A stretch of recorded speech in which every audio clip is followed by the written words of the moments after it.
We've spent a good amount of time on Rising covering the Pandora Papers and the existence of overseas tax havens for the richest and most powerful people in the world. Our next guest is taking a deeper look into the greatest offshore haven in the world, the United States. In American Kleptocracy, How the U.S. Created the World's Greatest Money Laundering Scheme in History, author Michel examines how the U.S. attracts hundreds of billions of dollars in illicit finance tied directly to corrupt regimes, extremist networks, and the worst the world has to offer. Michel is a writer, analyst, and investigative journalist. He joins us now to discuss the book. Welcome to Rising. Thanks so much for having me. Happy to be here. And Casey, this is something that's been kind of slowly dawning on people who've been following money laundering and offshore tax havens for decades now, that everybody always knew Delaware was, doing something a little bit strange over there, but it was always seen as like, well, it can't be as bad as what they're doing in the Caribbean. And then as it continued, it's like, actually, it's getting even worse, and it's not just Delaware. When did it start to dawn on you that you were seeing something, fundamental change in the U.S. as to how it related to offshore and onshore money laundering?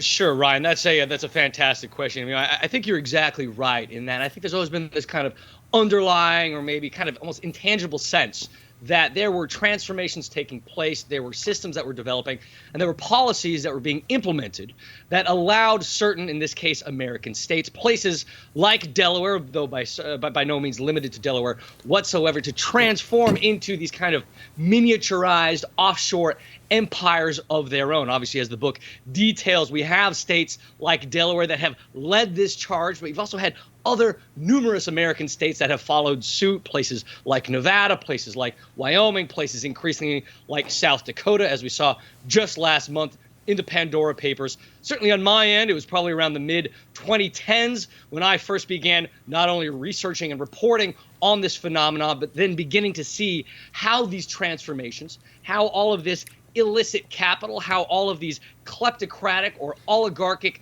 figures, anybody with any kind of dirty money, burning any holes in their pockets, whether it's here in the U.S. or elsewhere, really and truly beginning to see how that began intersecting with other things that are nominally outside of the world of offshoring, things like national security, things like wealth inequality, things like domestic democracy right here in the U.S.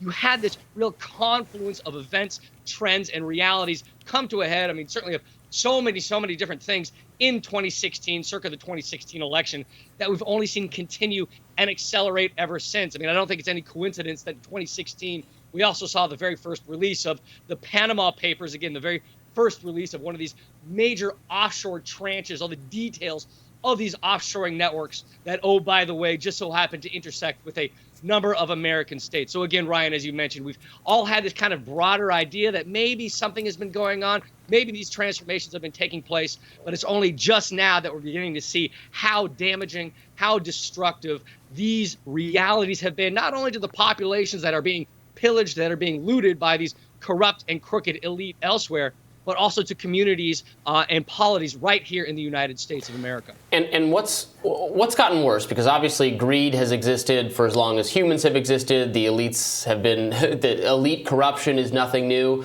What are the factors that are getting worse? Yeah, right. That's also kind of the trillion-dollar question in many ways. What we have seen is kind of two things. One, you have just the simple increasing of access to capital in and of itself. We think of globalization, we think of ease of financial flows, ease of trade, ease of financing, and that's all fine and good, and that's certainly a reality of the technological world that we live in at this point.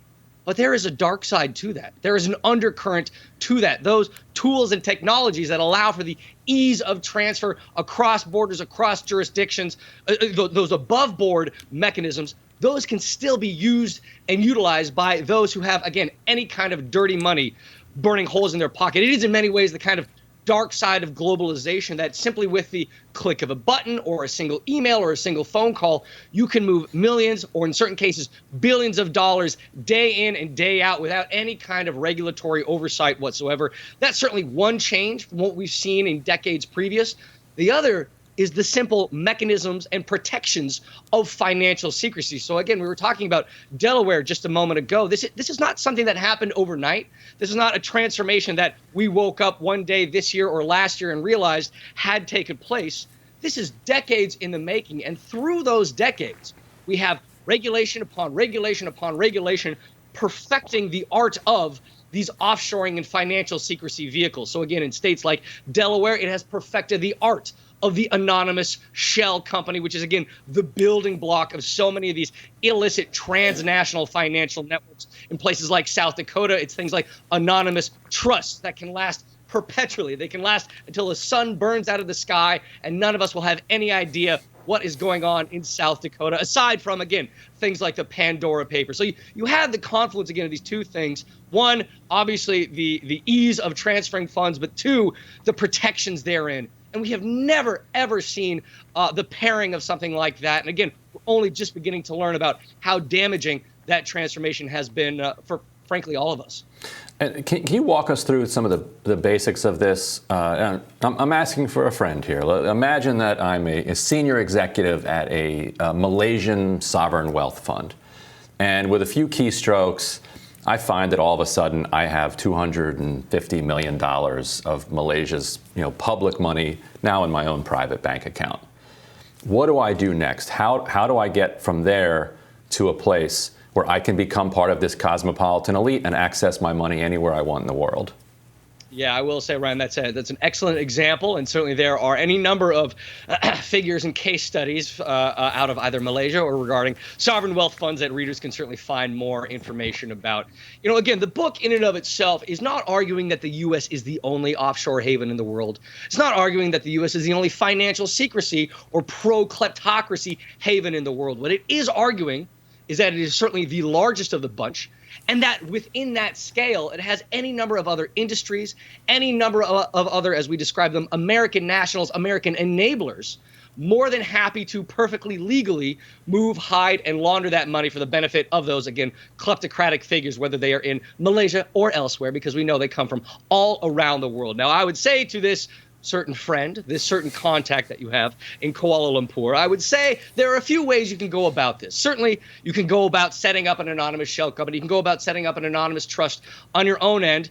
You can do that if you have the wherewithal. I would recommend hiring an American lawyer or an American law firm, because if we think about American lawyers and law firms, these have now transformed into, again, as we saw in the Pandora Papers, effective one-stop shops for any and all kleptocratic figures around the world. Again, when we think of American lawyers and law firms, we probably think of their representation in court, and certainly I don't want to demean any equal representation under law, but what we have seen in recent years is American law firms have become the key node in these illicit financial networks. They are the ones setting up the anonymous shell companies in Delaware. They are the ones setting up the anonymous trusts in South Dakota, and then beyond that, they are the ones organizing and finalizing the anonymous real estate purchases, the anonymous significant purchases in art houses or auction markets, the significant investments in private equity and hedge funds or luxury goods. The list goes on. There's an entire range of high-end American markets that have no anti-money laundering requirements whatsoever. A number of them actually had those on the books 20 years ago, but received, as they were described, temporary exemptions from these anti-money laundering laws. I don't know if it's fair to call them temporary, since they've been in place now for 20 years and now old enough to vote. But there's an entire potpourri of options for this Malaysian contact of yours. First, call a lawyer, call a law firm. They're under no compunction to check the source of the money, to do any due diligence whatsoever, and they're going to be the best friend you have in this entire kleptocratic carousel. Well, the book is American Kleptocracy, and the author is Casey Michel. Casey, thank you so much for joining us. We really appreciate it. Thanks so much for having me. And we'll be back with more Rising right after this.